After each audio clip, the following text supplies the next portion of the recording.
T20 world cup में पहले round के मुकाबलों के बाद आज से बड़े मुकाबलों का धमाकेदार आगाज भारत और पाकिस्तान के महामुकाबले से होगा। 2020 मैच ढाका के स्टेडियम में होगा। टीम इंडिया के पास आज एशिया कप में मिली हार का हिसाब बराबर करने का मौका है, तो पाकिस्तान भी भारत पर मिली मनोवैज्ञानिक बढ़त का फायदा उठाना चाहेगा। मैच भारतीय वक्त के मुताबिक शाम 7 बजे शुरू होगा। भले ही हालिया फॉर्म बांग्लादेश में खेले गए एशिया कप का प्रदर्शन टीम इंडिया के हौसले पस्त और पाकिस्तान को मनोवैज्ञानिक बढ़त देने वाला हो, लेकिन 2020 फॉर्मेट में टीम इंडिया पाकिस्तान पर हमेशा भारी पड़ी है। दोनों टीमों के बीच अब तक खेले गए 5 मुकाबलों में केवल एक बार भारत को पाकिस्तान के हाथों हार का सामना करना पड़ा था, जबकि 4 बार टीम इंडिया ने पाकिस्तान को परास्त किया है। भारत और पाकिस्तान दोनों ही टीमें एक बार वर्ल्ड T20 की चैंपियन बन चुकी हैं। भारतीय फैंस कप्तान महेंद्र सिंह धोनी से साल 2007 का प्रदर्शन दोहराने की उम्मीद कर रहे हैं। भारत और पाकिस्तान ग्रुप 2 में इसके अलावा ऑस्ट्रेलिया और वेस्टइंडीज की टीमों को भी रखा गया है। 3 और 4 अप्रैल को टूर्नामेंट के सेमीफाइनल मुकाबले खेले जाएंगे और 6 फरवरी को मीरपुर के शेरे बांग्ला नेशनल स्टेडियम में फाइनल मुकाबला खेला जाएगा।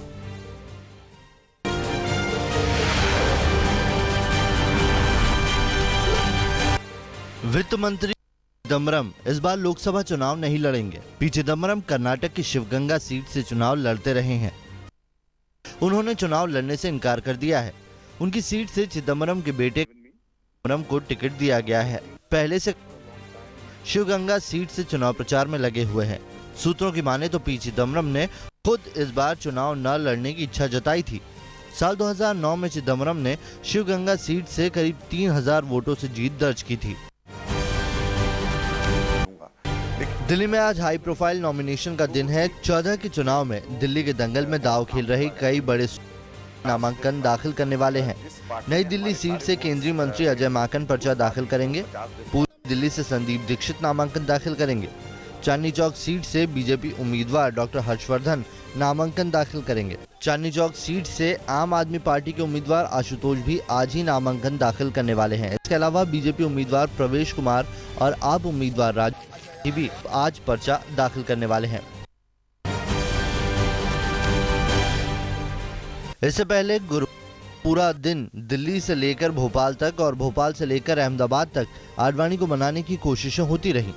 आडवाणी को मनाने मोदी, सुषमा, जेटली और वेंकैया नायडू ने आडवाणी से उनके पहुंचकर मुलाकात की।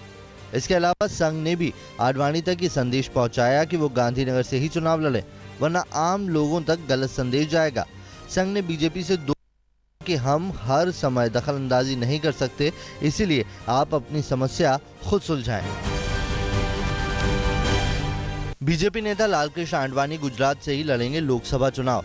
गुरुवार को पूरे दिन चले सियासी ड्रामे के बाद आडवाणी ने बयान जारी करते हुए गुजरात की गांधीनगर सीट से ही लोकसभा चुनाव लड़ने का ऐलान किया। आडवाणी ने बयान जारी करते हुए कहा कि गांधीनगर का प्रतिनिधित्व वो 1991 से कर रहे हैं, इसीलिए साल 2014 में भी उन्होंने गांधीनगर से ही चुनाव लड़ने का फैसला किया है। आडवाणी ने मोदी के अलावा मध्य प्रदेश से चुनाव लड़ने का प्रस्ताव देने वाले शिवराज का भी धन्यवाद किया है। नरेंद्र मोदी गुरुवार को विदर्भ मोदी ने किसानों से मुलाकात की और यवतमाल में चाय की चौपाल भी लगाई। वहीं वर्धा में रैली के दौरान मोदी ने किसानों का मुद्दा उठाया। मोदी ने कहा कि कांग्रेस के राज में किसान और जवान दोनों ही सुरक्षित नहीं है।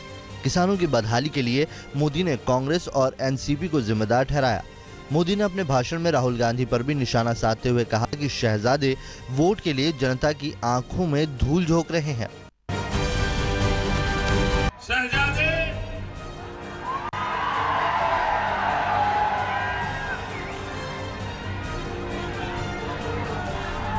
वोट बटोरने के लिए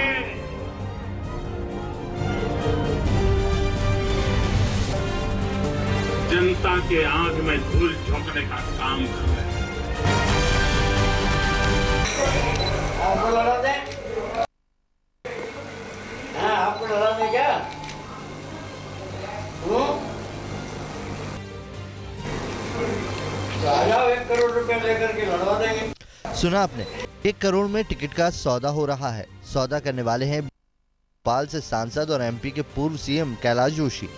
जोशी जी फोन पर टिकट की डील कर रहे थे, लेकिन किसी ने उनकी वीडियो रिकॉर्डिंग कर ली। बैठे बिठाए कांग्रेस को बीजेपी पर हमला करने का मौका मिल गया और सांसद साहब घिर गए। कांग्रेस का आरोप है कि बीजेपी करोड़ों रुपए में टिकट बेच रही है, तो कैलाश जोशी सफाई दे रहे हैं। कार्यकर्ता को मैंने कहा कि भाई आप चुनाव लड़ लो लोकसभा का, तो उन्होंने कहा एक बार आप लड़के मैंने देख लिया, और वैसे भी बोले चुनाव आजकल बहुत महंगे हो गए, तो मैंने कम से कम 1 करोड़ तक खर्च होंगे। बोले हाँ हो सकते हैं, इससे ज़्यादा खर्च हो सकते हैं। ये मैंने कहा ही नहीं कि टिकट 1 करोड़ ले आओ और टिकट ले जाओ। दिल्ली बीजेपी ने अब केजरीवाल के खिलाफ केजरीवाल के 49 दिनों के कामकाज पर बीजेपी ने 49 खामियों की रिपोर्ट तैयार की है, जिसे लेकर पार्टी अब जनता के बीच जाएगी। बीजेपी का आरोप है कि केजरीवाल ने बच्चों की कसम खाने के बाद भी कांग्रेस से समर्थन लिया, शीला दीक्षित के खिलाफ भ्रष्टाचार के मामले में कार्रवाई नहीं की, सरकारी बंगला लिया, वीआईपी सुरक्षा नहीं लेने के दावे के बावजूद मेट्रो में सफर की नौटंकी करके आम आदमी की परेशानी बढ़ाई। केजरीवाल के खिलाफ चार्जशीट लेकर खुद डॉक्टर हर्षवर्धन सामने आए। आम आदमी पार्टी के बाद पार्टी भी आम चुनाव में वोट मांगने उतरेगी। आम आदमी पार्टी के कामकाज से नाराज होकर केजरीवाल ही निकले लोगों ने अब आदमी पार्टी बनाई है। गरीब आदमी पार्टी चुनावों में देश की 100 लोकसभा सीटों पर अपनी उम्मीदवार खड़े करे। पार्टी के अध्यक्ष श्याम भारती हैं। पार्टी अपना चुनाव घोषणा पत्र भी तैयार कर चुकी है। समानता के अधिकार को सबसे बड़ा मुद्दा बनाया है। आम आदमी पार्टी में टिकटों को लेकर का एक और मामला यूपी में सामने आया है। लखीमपुर सीट से पार्टी के उम्मीदवार इलियास आजमी ने चुनाव लड़ने से इनकार कर दिया है। लखीमपुर सीट से उम्मीदवार बनाए गए पार्टी नेता इलियास आजमी ने चुनाव न लड़ने के पीछे का कारण भी बताया है। मुताबिक वो लखनऊ सीट से चुनाव लड़ना चाहते थे। उन्होंने पार्टी से टिकट लखनऊ सीट से ही मांगा था, लेकिन पार्टी ने उन्हें लखीमपुर सीट से टिकट थमा दिया। तमिलनाडु की एडीएमके गुरुवार को गई। एमडीएम के प्रमुख वाइको और बीजेपी नेताओं के गठबंधन का दोनों पार्टियों के नेताओं ने ऐलान किया। वाइको के मुताबिक देश में मोदी की लहर है और कांग्रेस को तमिलों पर हुए अत्याचारों के लिए जनता सबक। वाइको के मुताबिक डीएमके और एडीएमके केवल अपने निजी हित साधने में जुटे हैं। बीजेपी ने अभी तक तमिलनाडु में किसी भी पार्टी के साथ गठबंधन नहीं किया है। डीएमके और बीजेपी का गठबंधन जयललिता के लिए झटका हो सकता है, जिन्होंने अब तक अपने पत्ते नहीं खोले हैं। आज चेन्नई जितना बड़ा अलायंस हुआ है बीजेपी के साथ, बीजेपी लेड एनडीए जो वहाँ बनी है, 5 पॉलिटिकल पार्टीज का अलायंस हुआ है उसके साथ, और मैं समझता हूँ कि भारतीय जनता पार्टी को अप्रॉक्सीमेट 20 यानी 20 to 25 वहाँ सीट्स बीजेपी लेड एनडीए को मिलेंगी। ये नारेबाजी और हंगामा रायपुर में छत्तीसगढ़ कांग्रेस के दफ्तर में मचा है। लोग नाराज हैं पार्टी आलाकमान से। राज्य के पूर्व सीएम अजीत जोगी को महासमुंद सीट से टिकट देने के फैसले के बाद लोगों का गुस्सा कांग्रेस दफ्तर में फूट पड़ा। कई नेता जोगी के विरोध में धरने पर उतर आए। नक्सली हमले में मारे मंत्री विद्याचरण शुक्ल के समर्थक इस सीट से विद्याचरण शुक्ल की बेटी पांडे को टिकट देने की मांग कर रहे थे, तो राज्य के पिछड़ा वर्ग के नेता मानते हैं कि महासमुंद सीट से चुनाव जीतने के बाद जोगी ने इलाके के लिए कुछ नहीं किया। महासमुंद सीट से बीजेपी ने बेटे अभिषेक सिंह को टिकट दिया।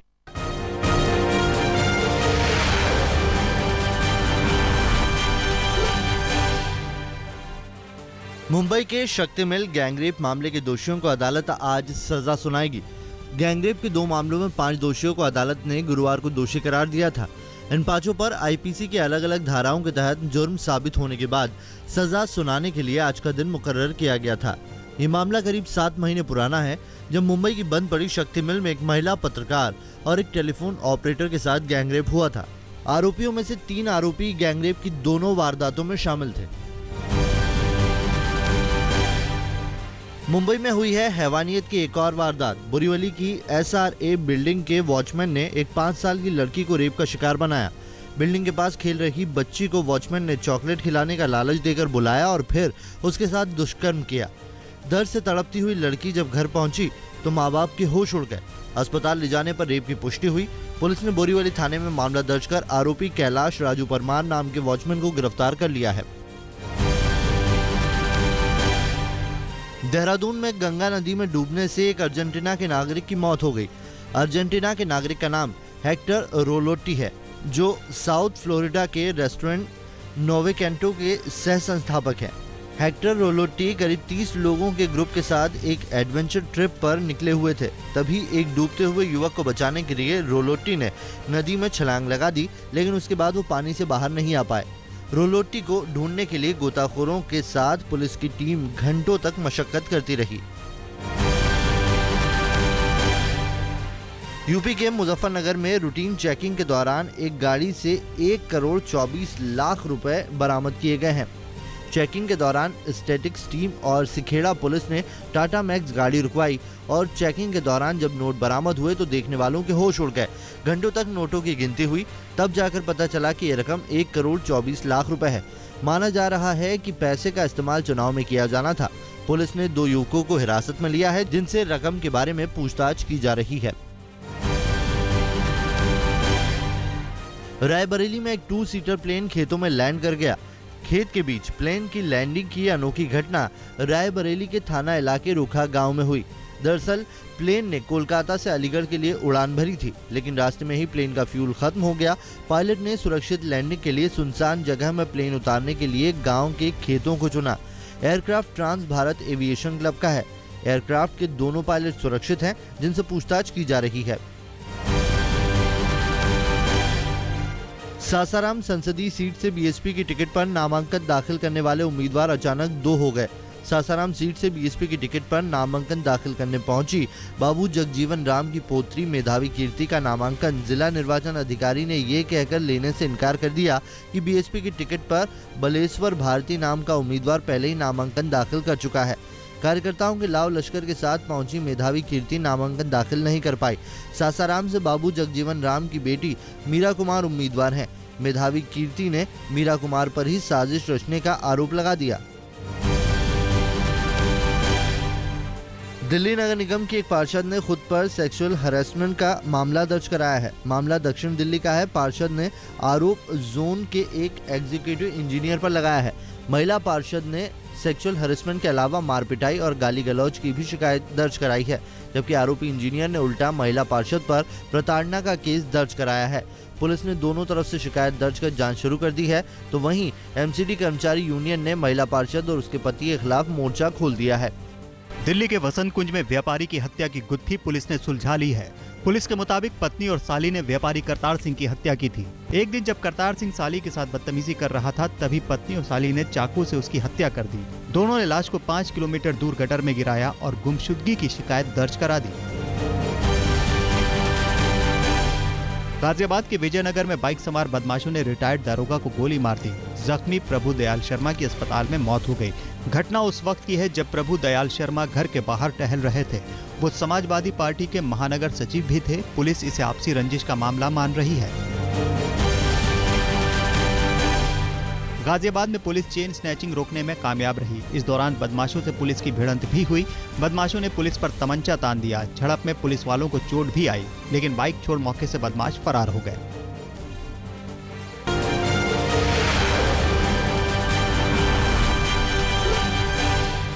अफगानिस्तान की राजधानी काबुल के एक बड़े होटल पर गुरुवार को कुछ तालिबानी आतंकियों ने हमला कर दिया। हमलावरों की उम्र करीब 18 साल बताई जा रही है। 4 आतंकवादियों ने अचानक रात करीब 9 बजे होटल में आए मेहमानों पर गोलियां बरसानी शुरू कर दी। इसके बाद आतंकी होटल के बाथरूम में छुप गए। स्पेशल सिक्योरिटी फोर्सेस और आतंकवादियों के बीच कुछ घंटों तक चली मुठभेड़ के बाद चारों आतंकवादी ढेर हो गए। वियतनाम में एक पिता का हैरान करने वाला कारनामा कैमरे में कैद हुआ है। उफान मारती नदी में ये पिता अपने बच्चे को सलीके से पहले पॉलिथीन में किसी सामान की तरह बंद करता है और फिर बच्चे को लेकर नदी में उतरता है। लहरों से जूझता हुआ ये पिता बच्चे को नदी पार कराता है और स्कूल तक पहुंचाता है। डीन बीन प्रांत के सैमलैंग गांव की ये घटना शिक्षा के लिए इस पिता के जुनून को दिखाने वाली है, लेकिन इस पिता का ये जुनून जान पर भारी भी पड़ सकता था। पश्चिमी अफ्रीका के देश गिनी में एक अजीब बुखार का कहर बरपा है। अब तक 23 लोगों के बुखार से मारे जाने की खबर है। बुखार के लक्षण काफी कुछ हैजा से मिलते जुलते हैं। मेडिकल एजेंसियां अब तक इस बुखार को समझ नहीं पाई हैं। इस बुखार में मरीज के शरीर का खून तेजी से सूख रहा है। सरकार ने मरीजों के इलाज के लिए तमाम अस्पतालों में अलग से सुविधाएं की है। इसके अलावा बीमारी का पता लगाने के लिए ब्लड सैंपल्स को फ्रांस भेजा गया है।